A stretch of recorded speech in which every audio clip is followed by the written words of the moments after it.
विप्र ज्ञान बिन विप्र ज्ञान बिन घर संतान बिना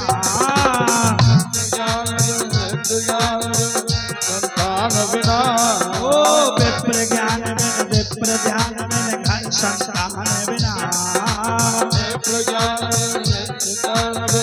संतान बिना बिना मयंक बिन साहे सूनी बिना मयंक बिन साहे सूनी हरि नाम के बिना जल जाए जिया बापनी हरि नाम के बिना जल जाए जिया बापनी हरि नाम के बिना जल जाए जिया बापनी हरि नाम के बिना।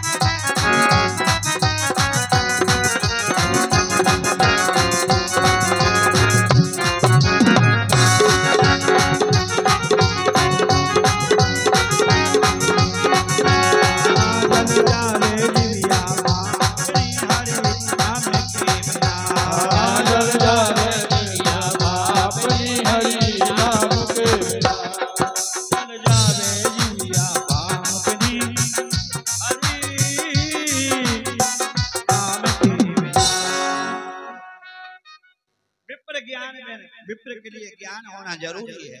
विप्र ज्ञान बिन विप्र ध्यान बिन घर संतान बिना।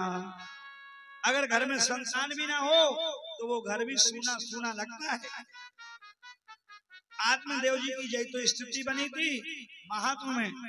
आत्मदेव जी ने यही तो कहा था कि उस घर को क्या घर कहें जिस घर में बच्चे की रुनुक झुनुक और तोतली बानी सुनने के लिए ना मिले।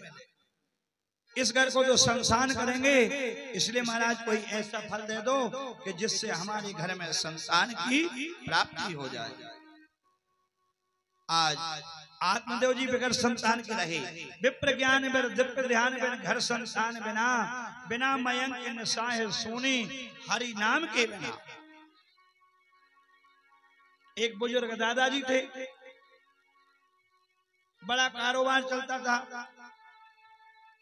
पलंग पे लेटे थे, 4 पुत्र थे और 4 ही पुत्रों ने कहा कि राम राम राम राम राम जपो, संसार से मोह छोड़ो, परमात्मा के भजन में और कीर्तन में लगाओ। लेकिन जब वो लगा नहीं पाए और बिना भजन और बिना कीर्तन के काफी समय हो गया और रास्ते में ही दरवाजे के सामने एक झाड़ू डरा था और आन के गैया खाने लगी और कहने लगे अरे बेटा हमें घेरे क्या बैठे हो, झाड़ू को चुरा लो छुटा लो। और इतने में ही प्राण निकल गए, मृत्यु हो गई। यम के दूत आए रजिस्टर लेके। मरते समय इनको क्या प्रिय लगा, बोले ये कह रहे थे कि झाड़ू को बचा लो, बहरा को बचा लो। तो बोले इनको पेड़ के खजूर बना दो। सो बड़े हुए सो क्या हुए, जैसे पेड़ खजूर पंक्ति को छाया नहीं, फल लागे अति दूर। आज खजूर के पेड़ बने और पुनः टूट के गिरे और भगवान का भजन किया तो मोक्ष हो गया। तात्पर्य कहने का यही है कि परमात्मा का भजन चलते फिरते उठते बैठते करने से सारी चीजें ठीक हो जाती हैं, भगवान के धाम की प्राप्ति हो जाती है। आज भगवान श्री कृष्ण ने नाना प्रकार की लीलाएं की और आचार्य सुखदेव जी कहते हैं कि राजा वेद पढ़ते पढ़ते पंडितों के लिए भगवान के दर्शन नहीं भय, परंतु यज्ञ पत्नियों के लिए भगवान श्री कृष्ण के दर्शन हो गए। कृष्ण तो करुणा का सागर है और करुणा का सागर है, लेकिन करुणा के सागर परमात्मा को जैसा भजता है उसके लिए वैसी प्राप्ति हो जाती है। इसी प्रकार हमारा और आपका जीवन जब तक हम भागवत कथा सुन रहे, धर्म कर रहे, कर्म कर रहे, सतमार्ग पे चल रहे, जब तक हमारा जीवन सही है, नहीं तो हमारा जीवन सार्थक नहीं है। हमारा जीवन एक गोबर के गोंदे के समान है। सावन भादों के महीना में गाय के गोबर के लाने एक गुबरीला होता है और वो गोल गोल बना के आवरे जैसा गोल कर लेता है और अपने पैर लगा के वो गुबरीला अपनी पोल में ले जाता कि हम अपनी पोल में इस गोल गोल गोबर को अंदर ले जाके रख लेंगे तो आगे चल के ये हमारे काम में आएगा।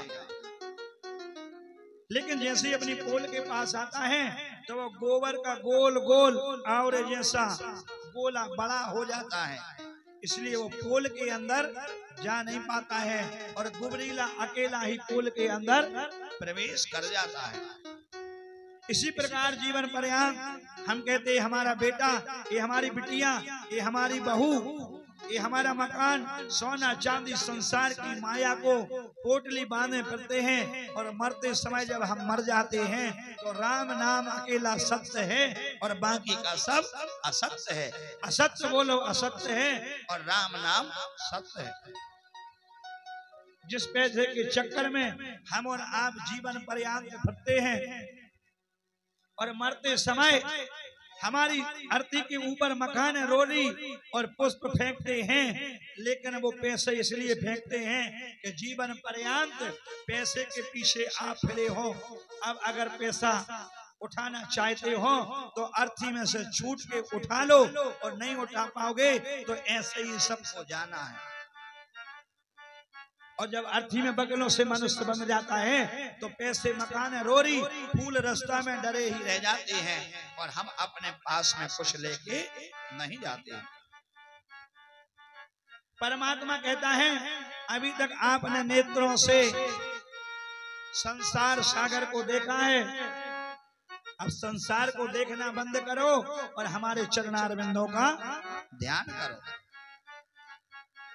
लेकिन जैसे ही कम देखा और हम लोग डॉक्टर के यहाँ जाते हैं और चश्मा बनवा लाते हैं, नहीं मानते। परमात्मा मृत्यु रूपी पहली घंटी बजा गई कि नेत्रों की ज्योति कम कर दी, ध्यान करो, लेकिन नहीं मान रहे। दूसरी घंटी बजाता है, बाल सफेद होते हैं, अब इधर उधर मत घूमो, तैयार होके भजन करो, जाके लड़ाई लगा के आ जाते हैं। परमात्मा धीरे धीरे दंतावली गिराता है कि संसार की रसीली चीजों का पान बहुत किया, अब राम नाम रस का पान करो। लेकिन डॉक्टर के यहाँ जाते हैं तो बत्ती लगवा के आ जाते हैं। भगवान कहता है कितना होशियार मनुष्य है कि जो जो मृत्यु की घंटियां बजा रहे उन्हीं का निधान करके आ रहा है। भगवान रीढ़ की हड्डी टेढ़ी करते हैं कि अब संसार में तन के मत देखो, अब हमारे चरणार बिंदों को देखो। लेकिन जाता है और लठिया लेके पूरे गांव का चक्कर लगा के पुनः आ जाता है। आया है सो जाएगा राजा रंग फकीर, कोई विमान न चढ़ गया, कोई बांध गया जंजीर। इस संसार में जो आया है सो जाएगा राजा रंग फकीर, कोई विमान चढ़ गया, कोई बांधा गया जंजीर। जंजीर से बंध के चले जाते हैं और धन जायदाद संपत्ति यहीं पर हमारी रह जाती है। इसलिए तो कहते हैं अरे मान मेरा कहना नहीं तो पछताएगा। ये मिट्टी का खिलौना मिट्टी में ले जाएगा। मान मेरा कहना